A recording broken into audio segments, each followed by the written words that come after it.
Canto 11, chapter 15, verse 12, is it? I think you did till 13. 13, okay. Today it is 14. 14, okay.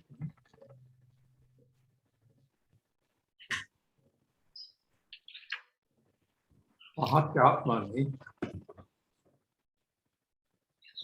sūtre, dhārayen maanasam, pārameṣṭhyaṁ, vindate vyakta-janmanaḥ.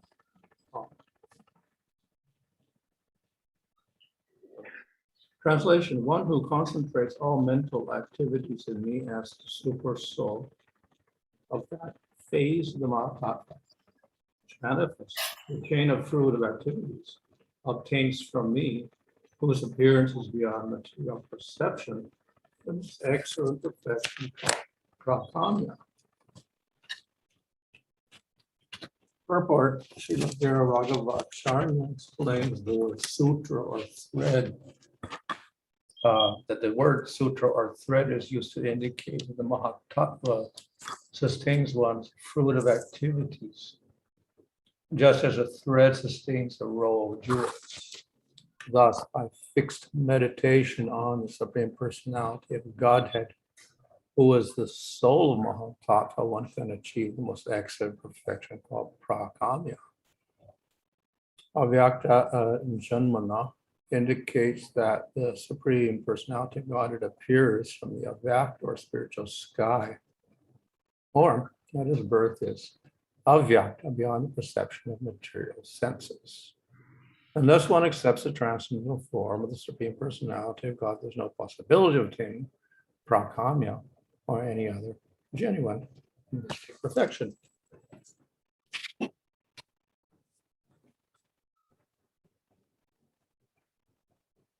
I'll read another one. One who places his consciousness on Vishnu, the Supersoul, the prime mover, and the Supreme Lord of the external energy consisting of the three modes, obtains the mystic perfection of controlling other conditioned souls, the material bodies, and their bodily designations. Purport: we should remember that mystic perfection never enables the living entity to challenge the supremacy of the personality of Godhead. In fact, one cannot obtain such perfections without the mercy of the Supreme Lord. Thus, one's controlling power can never disturb the plan of Lord Krishna. One is allowed to exhibit mystic control only within the confines of the law of God, and even a great yogi who transgresses the law of God by a so-called mystic opulence will be severely punished, as revealed in the story of Durvasa Muni cursing Ambarish Maharaj.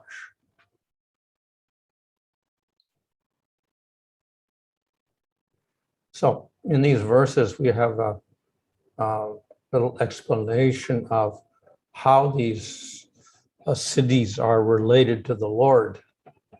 இந்த ஸ்லோகங்களில் எவ்வாறு சித்திகள் பகவானுடன் தொடர்பு கொண்டிருக்கின்றன என்பது விளக்கப்படுகிறது. So it's a little bit of an indirect relationship. இது ஒரு மறைமுகமான உறவு ஆகும். One meditates on not only the Lord, but one meditates on certain elements. ஒருவர் பகவான் மீது மற்றும் இல்லாமல் ஒரு சில மூலகங்கள் மேலும் தியானத்தை செய்கிறார். And from that one gets a certain power. அதன் மூலமாக சில சக்திகளை அவர் பெறுகிறார்.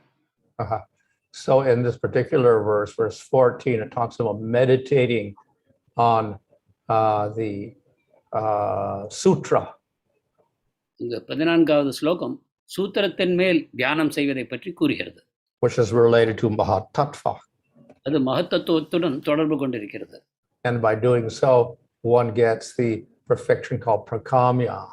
இதன் மூலமாக prākāmya என்னும் சக்தியை ஒருவர் பெறுகிறார். Which means you can fulfill all your desires. இதன் பொருளாவது உங்கள் ஆசைகள் அனைத்தையும் நீங்கள் பூர்த்தி செய்து கொள்ளலாம்.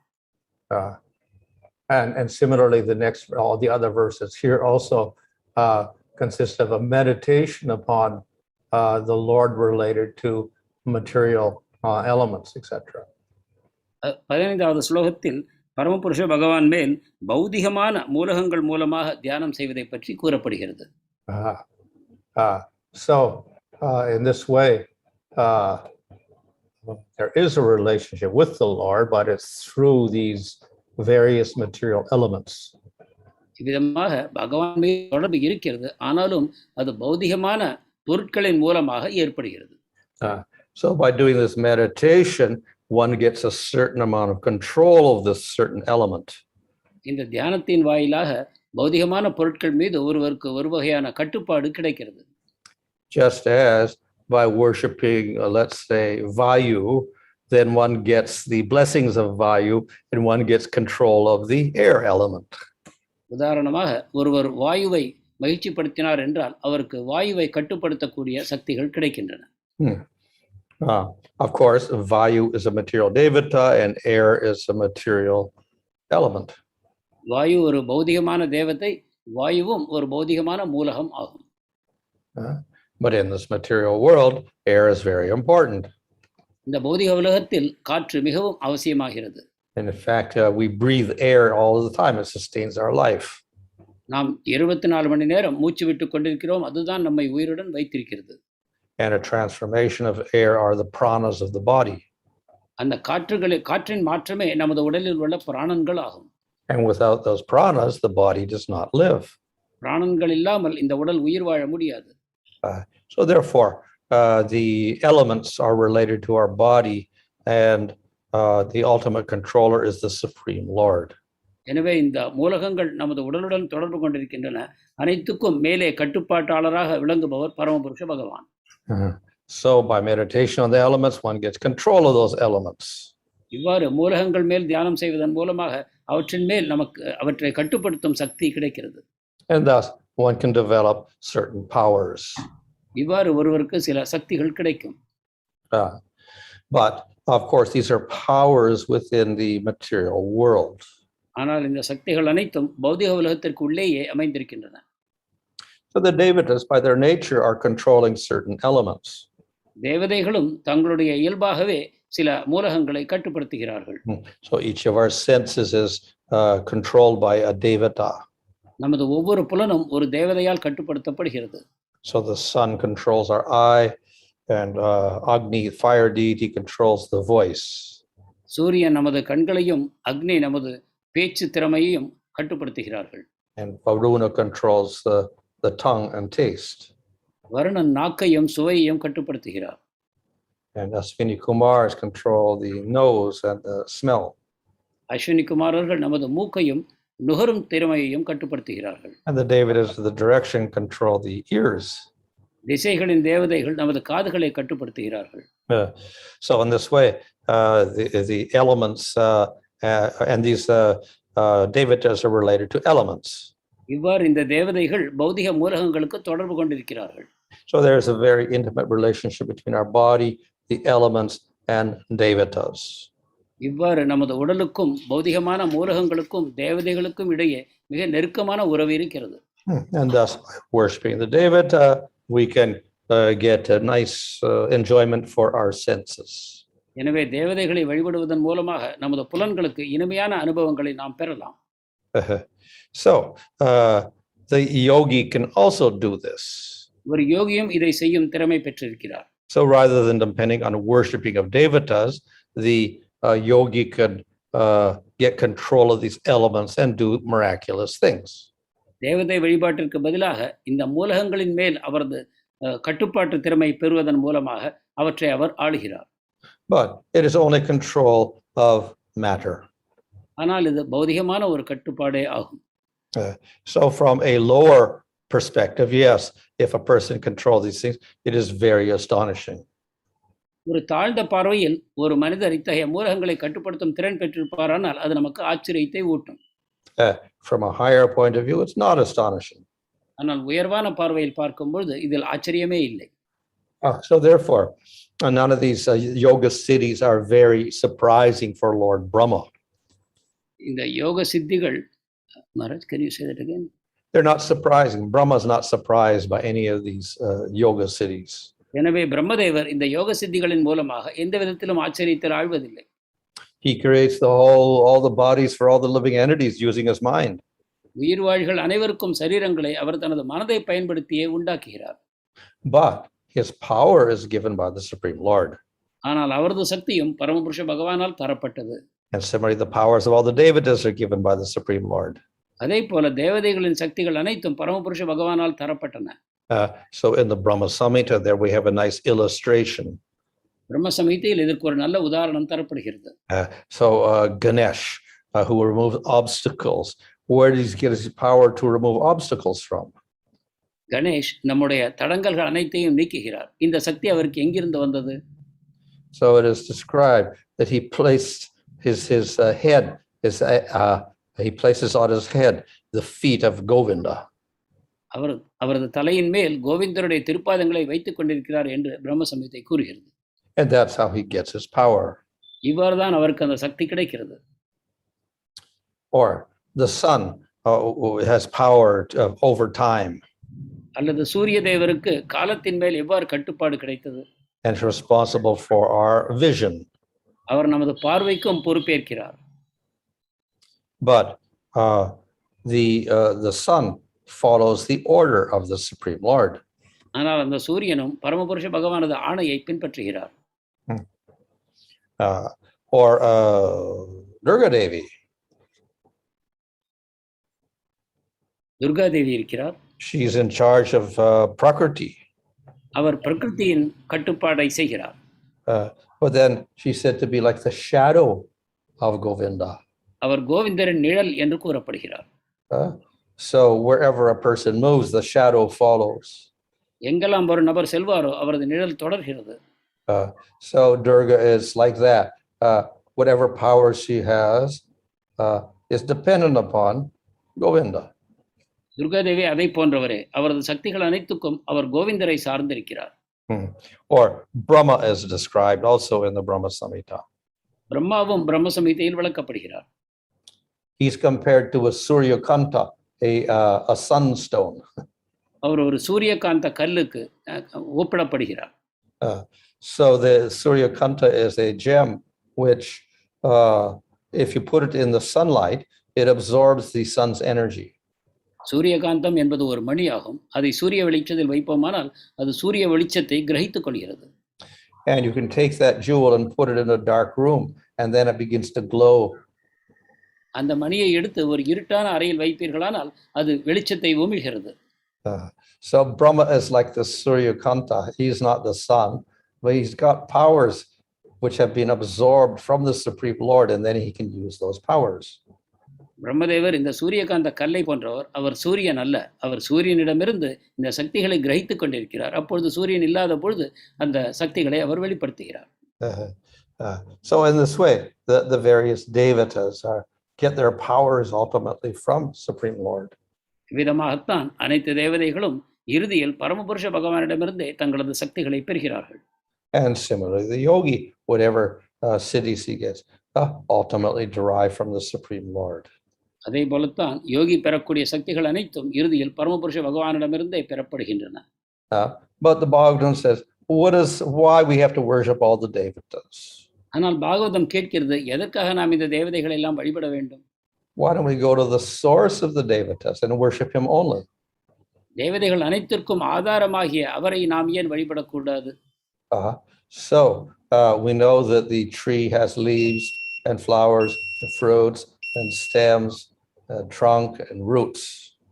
ஒரு மரத்திற்கு இலைகள், பூக்கள், தண்டு இவை போன்ற பல அம்சங்கள் அமைந்திருப்பதை நாம் அறிவோம். And to nourish the tree, we put water on the root, not on the leaves.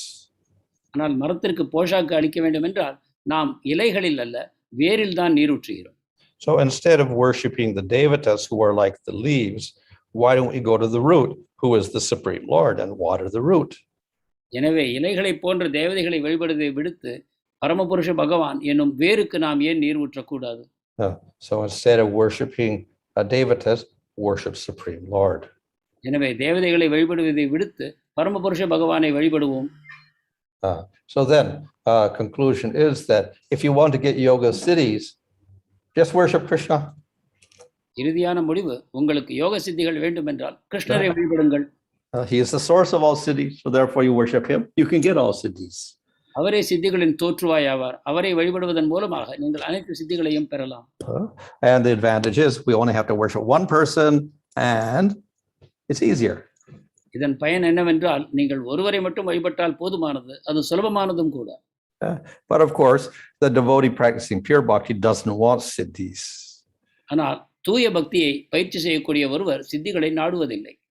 Just as they are unfavorable even for the yogi, so definitely they're unfavorable for the devotee also. அது எவ்வாறு யோகிகளுக்கும் சாதகமாக அமைவதில்லையோ அதே போல பக்தரும் அவற்றை ஒரு பாதகமான விஷயமாகவே கருதுகிறார். So therefore the devotee simply worships the Lord for service. எனவே ஒரு பக்தர் பரமபுருஷ பகவானை சேவைக்காகவே வழிபாடு செய்கிறார். And as a result of that, he gets a spiritual body in the spiritual world. இதன் விளைவாக அவருக்கு ஆன்மீக உலகத்தில் ஒரு ஆன்மீக சரீரம் கிடைக்கிறது. And he has much more power than any yogi in this world. இந்த உலகத்தில் உள்ள எந்த யோகியையும் விட அவருக்கு அதிகமான சக்திகள் கிடைக்கின்றன. But his purpose is not to get those siddhis. His purpose is simply to serve the Lord. ஆனால் அவரது நோக்கம் அந்த சக்திகளை பெறுவதல்ல, மாறாக பரமபுருஷ பகவானுக்கு சேவை செய்வதே ஆகும். So in this way, bhakti can bestow everything. இவ்வாறு பக்தி நமக்கு அனைத்தையும் வழங்கக்கூடியது. And why? Because Krishna can bestow everything. ஏனென்றால் கிருஷ்ணர் அனைத்தையும் வழங்க வல்லவராக இருக்கிறார். So in this way, ultimately, we don't have to become interested in gaining siddhis at all. இவ்விதமாக இறுதியில் பார்ப்போமானால் நாம் எந்த விதமான சித்திகளையும் பெற ஆர்வம் கொள்ள தேவையில்லை. If we have material identity, then we'll be interested in those siddhis. நாம் பௌதிகமான அடையாளங்களை கொண்டிருப்போமானால் நமக்கு இந்த சித்திகளில் ஆர்வம் உண்டாகும். They are a chance to show expertise in handling material energy. பௌதிகமான சக்தியை கையாளுவதில் நமது திறமையை காட்ட நமக்கு ஆர்வம் உண்டாகும். Just as scientists become proud of their new inventions, how to organize material energy, so the yogi can also be proud of his ability to manage material energy. எவ்வாறு விஞ்ஞானிகள் பௌதிகமான சக்திகளை கையாளுவதில் தங்கள் திறமையினால் கர்வம் கொண்டிருக்கிறார்களோ அதே போலவே ஒரு யோகிக்கும் கர்வம் உண்டாகும் வாய்ப்பு இருக்கிறது. But this is an obstacle to spiritual advancement. இது ஆன்மீக முன்னேற்றத்திற்கு தடை. And therefore, the devotee is not interested in that. எனவே ஒரு பக்தருக்கு இதில் ஆர்வம் இல்லை. So, of course, we know that the Lord himself is the master of all yoga and yoga siddhis. மேலும் யோகங்களுக்கும் யோக சித்திகளுக்கும் தலைவராக விளங்குபவர் பரமபுருஷ பகவான் என்பதை நாம் அறிவோம். He's also not interested in displaying these powers.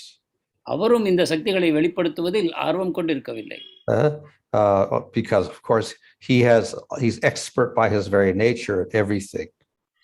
இயல்பாகவே அவர் அனைத்தையும் செய்வதில் திறமை வாய்ந்தவராக இருக்கிறார். At the same time, as we see from the story of Narada Muni in Dwarka, he can use these powers for his pastimes. அதே சமயம் துவாரகையில் நாரத முனிவரின் லீலையிலிருந்து நாம் காண்கிறோம் பகவான் தன்னுடைய சக்திகளை லீலைகளுக்காக பயன்படுத்துகிறார். So by his internal energy and yoga maya, then he can do the most remarkable things. தன்னுடைய அந்தரங்க சக்தி யோக மாயையை பயன்படுத்தி அவர் கற்பனை செய்ய முடியாத செயல்களை செய்யக்கூடியவர் ஆகிறார். Yoga maya in one sense means a type of illusion. யோக மாயை என்பது ஒரு வகையான பொய் தோற்றமாகும். This means that this energy will hide certain things or reveal certain things. அதாவது இந்த சக்தி சிலவற்றை மறைக்கும் சிலவற்றை வெளிப்படுத்தும் என்று அறிய வேண்டும். But this is not material maya. ஆனால் இது பௌதிகமானது அல்ல. This is used by the Lord to increase the bliss in the spiritual world. இதை பயன்படுத்தி பரமபுருஷ பகவான் ஆன்மீக உலகத்தில் ஆனந்தத்தை அதிகரிக்கிறார். And therefore, it is not to be criticized. Rather, it is this yoga maya helps increase the bliss in the spiritual world. எனவே இதை குறை கூறக்கூடாது. மாறாக இந்த யோக மாயா சக்தி ஆன்மீக உலகத்தில் ஆனந்தத்தை மேலும் மேலும் அதிகரிக்கிறது. And thus, with the help of that yoga maya, the pastimes go on in a very skillful way. இவ்வாறு யோகமாயின் உதவியுடன் ஆன்மீக உலகத்தில் இந்த பேரானந்தமான லீலைகள் மிக திறமையுடன் நடத்தப்படுகின்றன. That one internal energy or chit shakti can work in different ways. ஒரே சக்தியாக அந்த பகவானுடைய சித் சக்தி பலவிதங்களில் செயல்பட முடியும். And therefore we give it different names like Sandini Shakti and Samvit Shakti, Hladini Shakti, etc. எனவே அந்த சக்திக்கு நாம் பல பெயர்களை இடுகிறோம். சாந்தினி சக்தி, சம்வித் சக்தி, ஹ்லாதினி சக்தி என்று. But because there are many ways in which pastimes are performed in the spiritual world, then that energy acts in various ways. ஆன்மீக உலகத்தில் லீலைகள் பலவிதமாக செயல்படுவதன் காரணமாக அந்த சக்திகளும் பலவிதங்களில் செயல்படுகின்றன. And therefore we have Leela Shakti. இவ்வாறு நமக்கு லீலா சக்தி இருக்கிறது. We have Samhar Shakti, the power to destroy things. மேலும் சம்ஹார் சக்தி, பொருட்களை அழிக்கக்கூடிய சக்தி இருக்கிறது. So we have infinite number of Shaktis to assist the Lord in development of pastimes in the spiritual world. இவ்வாறு ஆன்மீக உலகத்தில் லீலைகளை அதிகரிப்பதற்காக பகவானிடம் எண்ணற்ற சக்திகள் இருக்கின்றன. So in the spiritual world, all this operates by the spontaneously. The Lord doesn't have to think about it. ஆன்மீக உலகத்தில் இந்த சக்திகள் எல்லாம் இயல்பாகவே செயல்படுகின்றன. இதற்காக பகவான் தனியாக திட்டம் தீட்ட தேவைப்படுவதில்லை. And it all acts in a perfect way to increase prema. இவை அனைத்தும் பிரேமையை அதிகரிப்பதற்கு ஒரு முழுமையான வகையில் செயல்படுகின்றன. So it's very astonishing for us to see how that works. எனவே இந்த செயல்பாடுகளை காண நாம் ஆச்சரியத்தில் ஆழ்ந்து போகிறோம். And it seems to be impossible. அது சாத்தியமற்றதாக நமக்கு தோன்றுகிறது. But the Lord can do the impossible. ஆனால் பகவான் சாத்தியமல்லாத விஷயங்களை செய்யக்கூடியவர். So we should not be too surprised by this. எனவே அதனால் நாம் மிகவும் அதிகமாக ஆச்சரியம் கொள்ளக்கூடாது, சந்தேகிக்க கூடாது. The most astonishing thing is that the prema and the bliss of the spiritual world always increases. இதில் மிக ஆச்சரியமான விஷயம் என்னவென்றால் எவ்வாறு ஆன்மீக உலகத்தில் பிரேமையும் ஆனந்தமும் தொடர்ந்து அதிகரித்துக் கொண்டே இருக்கின்றன என்பதுதான். So that becomes astonishing for the devotees. அது ஒரு பக்தருக்கு மிகுந்த ஆச்சரியத்தை அளிக்கிறது. But the show of powers of the siddhis, etc., is not astonishing for the devotee. ஆனால் சக்திகளையும் சித்திகளையும் வெளிப்படுத்துவது ஒரு பக்தருக்கு அத்தகைய ஆச்சரியத்தை அளிப்பதில்லை. Hare Krishna. Thank you, Maharaj. When the mystic yogis meditate on the Supersoul, do they chant mantras to assist their meditation? That's one. Part B is, why does the Lord increase the faith of the less intelligent people on demigods? யோகிகள் பரமாத்மாவின் மேல் தியானம் செய்யும்போது சில மந்திரங்களை உபயோகிக்கிறார்களா? இரண்டாவது கேள்வி, எதனால் பகவான் தேவதைகள் மேல் நம்பிக்கையை சாதாரண மக்களுக்கு அதிகரிக்கிறார்? So the yoga practice will be determined by the guru. யோகத்தின் வழிமுறை குரு தீர்மானிப்பார். And they may give mantras. அவர் மந்திரத்தையும் தரலாம். So it depends on the yoga sampradaya and the particular teacher, how he wants the disciple to meditate. இது அந்த யோக சம்பிரதாயத்தையும் குருவையும் பொறுத்திருக்கிறது, எந்த வகையான தியானத்தை தன்னுடைய சீடருக்கு கற்பிக்கிறார் என்பது. But in Satya Yuga, where the Yuga Dharma was meditation, which was a type of devotion, then they used Vaishnava mantras. ஆனால் சத்திய யுகத்தில் யுக தர்மமே தியான மகத்தான் இருந்தது. அப்பொழுது அது ஒரு வகையான வழிபாடு. அதற்கு அந்த மந்திரங்களை மக்கள் பயன்படுத்தினார்கள்,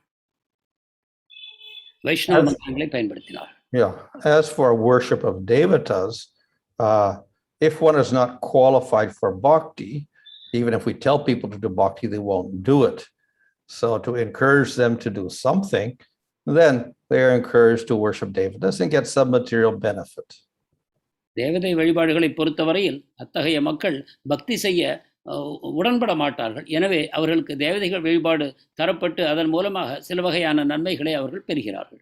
But in order to worship the devata properly, then they have to control their senses. They have to do vratas. They have to do some austerity. தேவதைகளை நல்ல விதமாக வழிபட வேண்டும் என்றால் ஒருவர் தபஸ் செய்ய வேண்டும், சில வாழ்க்கையில் சில கட்டுப்பாடுகளை ஏற்றுக்கொள்ள வேண்டும், அவர்களை சரியான விதத்தில் வழிபட வேண்டும். So this is better than doing nothing except trying to enjoy.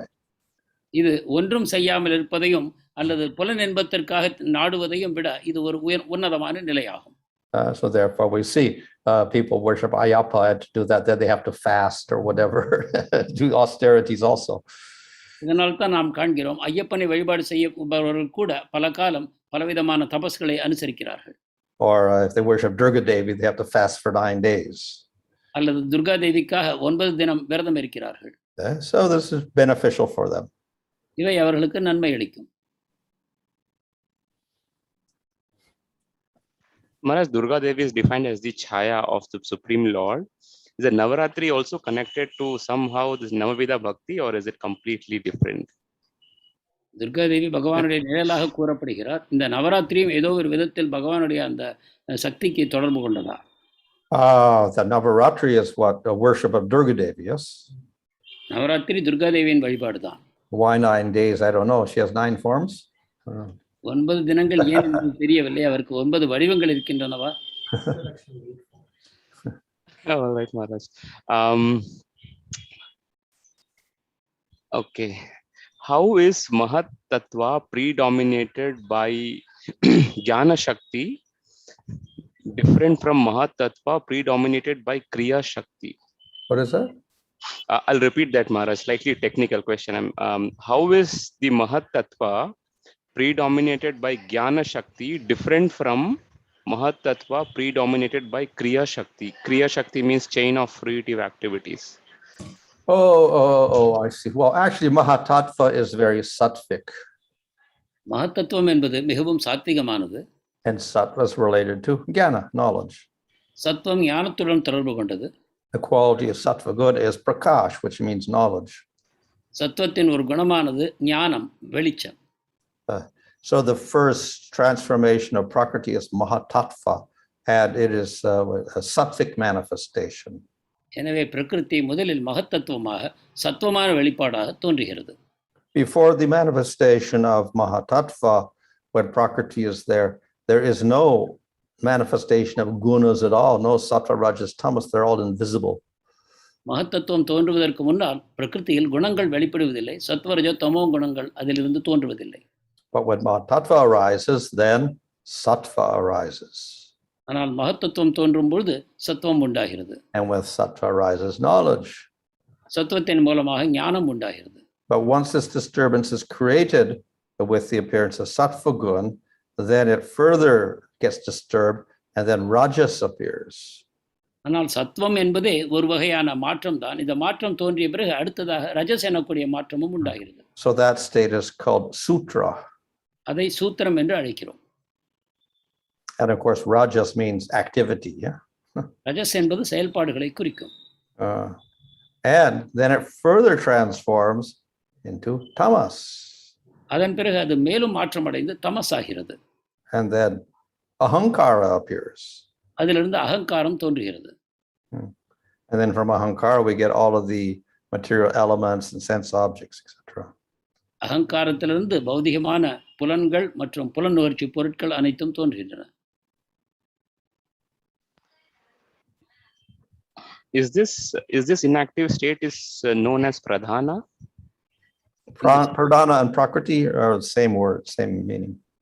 இந்த செயலற்ற நிலைக்கு பிரதானம் என்று பெயரா? அதற்கு மகாராஜருடைய பதில் பிரகிருதியும் பிரதானம் இரண்டும் ஒன்றுதான். Thank you, Maharaj. When we say Krishna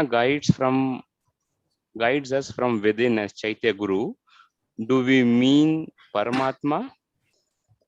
And does Paramatma guide the devotee to realize Bhagavan? சைத்திய குருவாக பகவான் பக்தருக்கு உள்ளிருந்து வழிநடத்துகிறார் என்று நாம் கூறும்பொழுது பரமாத்மாவைத்தான் கூறுகிறோமா? பரமாத்மா தான் ஜீவாத்மாவை பகவானை அறிவதற்கு வழிகாட்டுகிறாரா? So before the devotee practices bhakti, then Paramatma operates. பக்தர் பக்தி செய்ய ஆரம்பிப்பதற்கு முன்னால் பரமாத்மா செயல்படுகிறார். When one begins the process of bhakti, then Bhagavan is the guide. ஒருவர் பக்தி தொண்டை ஆரம்பித்த பிறகு பகவான் தான் அவருக்கு வழிகாட்டுகிறார். to follow up that, just to follow up on that point, Maharaj, what does mercy mean? Is this mean bestowal of devotional service is a real mercy of the Lord? What is that? Does the bestowing of devotional service does that mean the real mercy of the Lord? கருணை என்பதன் பொருள் என்ன? பக்தி தொண்டை ஒருவருக்கு பகவான் வழங்குவதுதான் கருணை என்பது சரியான பொருளா? Well, by mercy, the Lord can do anything. கருணையின் மூலமாக பகவான் எதையும் செய்யக்கூடியவர். He can give bhakti. He can give you some facilities for doing bhakti, opportunities, etc. அவர் பக்தியை தரலாம் அல்லது பக்தி செய்ய சில வசதிகளையும் வாய்ப்புகளையும் தரலாம். He can bestow the spiritual world, spiritual body, particular service of the spiritual world. That's all mercy. அவர் ஆன்மீக உலகத்தையும் ஆன்மீக தேகத்தையும் ஆன்மீக சேவைகளையும் தரலாம். இவை எல்லாம் அவரது கருணை. So mercy means the willingness of the Lord to help the devotee. எனவே கருணை என்பது பகவான் பக்தர்களுக்கு உதவி செய்ய தயாராக இருக்கிறார் என்பதை குறிக்கும். And that may take many forms. அது பல வடிவங்களை எடுக்கிறது. In that way, Maharaj, whatever Krishna plans in the devotee's life, all can be considered as the mercy of the Lord. இவ்விதமாக பக்தனின் வாழ்வில் நிகழக்கூடிய அனைத்தும் பகவானுடைய கருணை என்று எடுத்துக்கொள்ளலாமா? Well, we can say that everything is the mercy of the Lord, ultimately. அனைத்துமே பகவானுடைய கருணை தான் என்பதுதான் நாம் இறுதியில் புரிந்து கொள்ள வேண்டியது. But for the materialist, it's indirect. ஆனால் பௌதிகவாதிகளுக்கு அது மறைமுகமாக நிகழ்கிறது. So even getting your karma and suffering is the mercy of the Lord. நம்முடைய கர்மத்தின் வாயிலாக துன்பத்தை அடைவதும் கூட பகவானது கருணையே ஆகும். Maharaj mentioned about the astonishing shaktis of Krishna. Can we say the most astonishing is that Krishna's nama is non-different from Krishna himself? கிருஷ்ணரின் அற்புதமான சக்திகளை பற்றி கூறினீர்கள். நாமமும் கிருஷ்ணரும் ஒன்றாக இருப்பதே அவரது மிக அற்புதமான ஒரு காரியம் அல்லவா? Well, it's not that that's not so astonishing because everything is non-different from the Lord. அதில் ஆச்சரியப்படுவதற்கு ஒன்றுமில்லை. ஏனென்றால் எதுவுமே பகவானிடமிருந்து மாறுபடாததுதான். His form is non-different, his activity is non-different, his shaktis are non-different, even material energy is non-different from the Lord. It's beta. அவர் வடிவம், செயல்கள், சக்திகள், இந்த பௌதிக சக்திகள் கூட அவரிடமிருந்து மாறுபடாதவை தான், பேத அபேதமாகும். Yeah, the astonishing thing is that the name is so simple. இதில் ஆச்சரியம் என்னவென்றால் அவரது நாமம் அந்த அளவு சுலபமாக எளியதாக அமைந்திருக்கிறது. I explained it with the simplest grammatical form that doesn't even need a verb. It's just a word. இதை நான் இலக்கணத்தின் மூலமாக நான் விளக்கினேன். இது வெறும் வார்த்தை தான். இதில் எந்த விதமான இலக்கணத்திற்கும் தேவையில்லாமல் அமைந்திருக்கிறது. So you don't need no grammar in order to chant the name. இந்த நாமத்தை உச்சரிக்க உங்களுக்கு இலக்கணம் தேவையே இல்லை. However, by this simple grammatical form, one can attain the highest goal. ஆயினும் இலக்கணத்தின் இந்த மிக எளிமையான வழிமுறையின் மூலமாக நீங்கள் மிக உன்னதமான இலக்கை எய்தலாம். In the quickest way. வெகு விரைவில். So that is astonishing. இதுதான் ஆச்சரியப்படத்தக்கது. Okay, Maharaj, there are a few more questions. Any example of a great yogi who became devotee by the association of devotees, like Sukadeva Goswami transformed from jnana and Dhruva Maharaj transformed from material desires?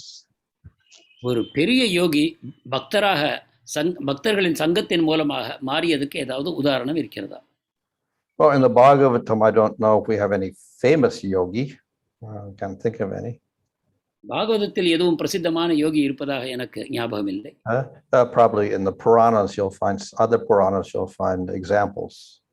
இதர புராணங்களில் நமக்கு சில உதாரணங்கள் கிடைக்கலாம்.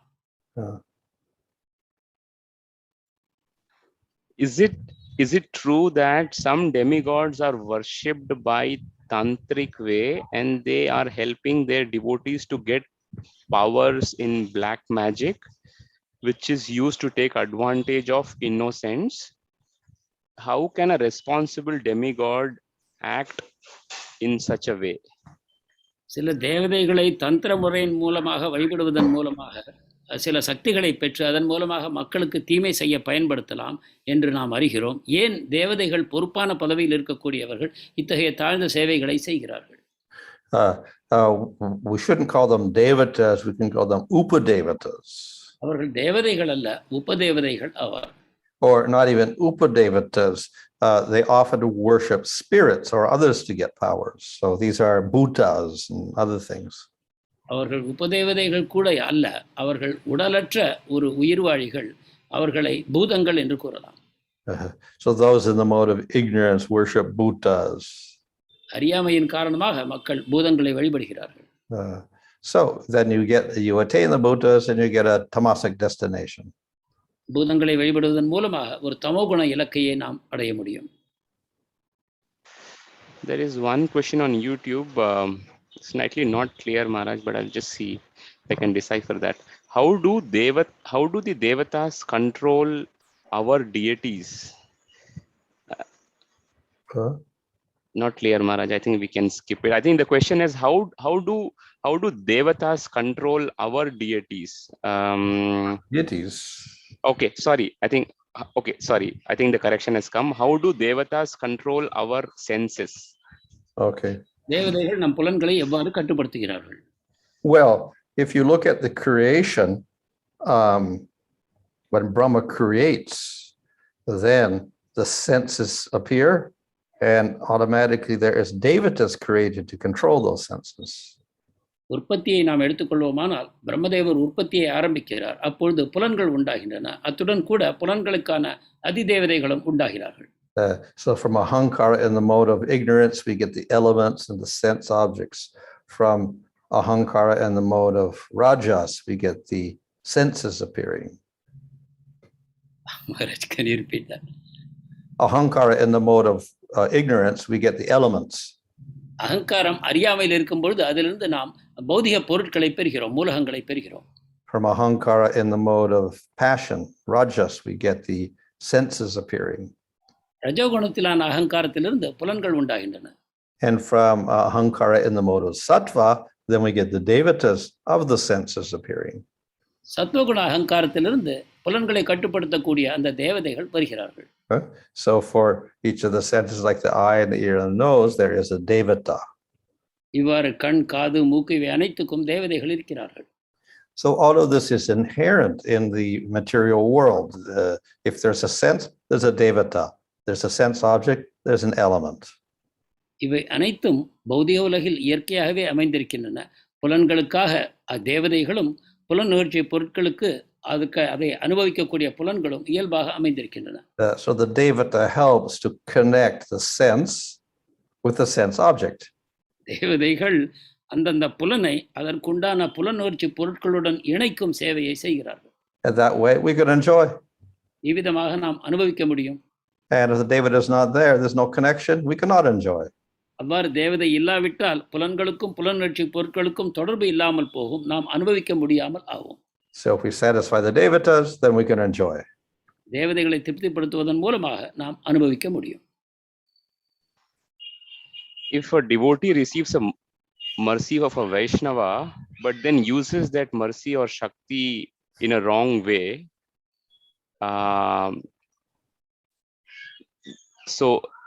in a wrong way, then if both fall down from their sadhana bhakti, what do the devotee do? How to come back to our sincere sadhana life? வைஷ்ணவரின் மூலமாக ஒருவருக்கு சில சக்திகள் கிடைத்து அவர் அதை துஷ்பிரயோகம் செய்வாரானால் அந்த வைஷ்ணவரும் அவரிடம் அந்த சித்திகளை பெற்றவரும் விழுந்து போகிறார்கள். அத்தகைய நிலையிலிருந்து அவர்கள் மீண்டும் பழைய நிலைக்கு எவ்வாறு வருவது? So for the devotee, there's no alternative but to continue the process of bhakti. பக்தரை பொறுத்தவரை பக்தியை தொடர்ந்து செய்வதை தவிர அவருக்கு வேறு வழி இல்லை. There's no we call prāyaschitta or atonements or anything. பக்தரை பொறுத்தவரை பிராயச்சித்தம் என்பது தனியாக இல்லை.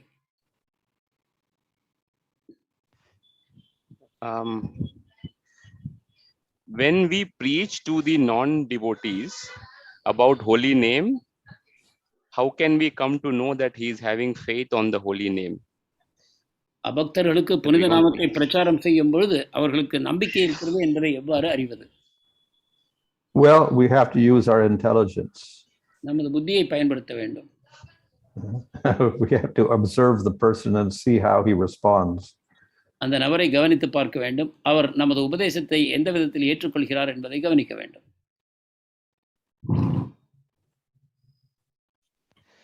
All right, I guess, I think, yes, I guess that is it for today, Maharaj. Thank you so much. Dandat Pranam, Hare Krishna. Grantaraj Srimad Bhagavatam ki jai, Jagat Guru Srila Prabhupada ki jai.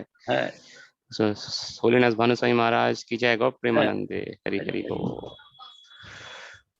For all the devotees on Zoom, maybe you can all type just one word which we are taking back from Maharaj class, which is something today is learning from Maharaj class. You may use the chat box of Zoom and also YouTube. Just type one word or two words or one line. This is what we are taking today back as a lesson from Maharaj class.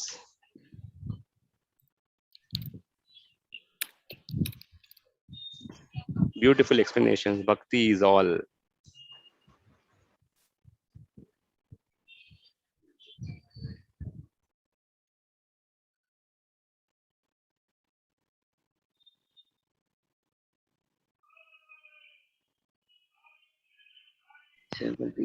Everything depends on Krishna's mercy.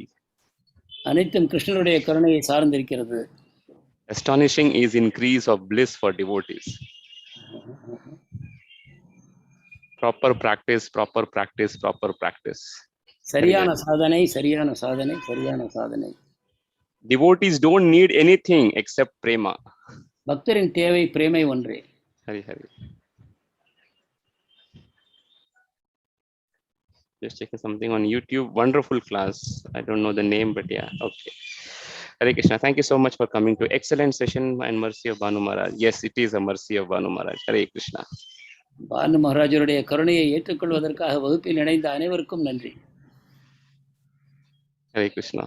I think the most astonishing part is how fortunate is this group hearing every day Maharaj from Maharaj lotus lips. Amazing.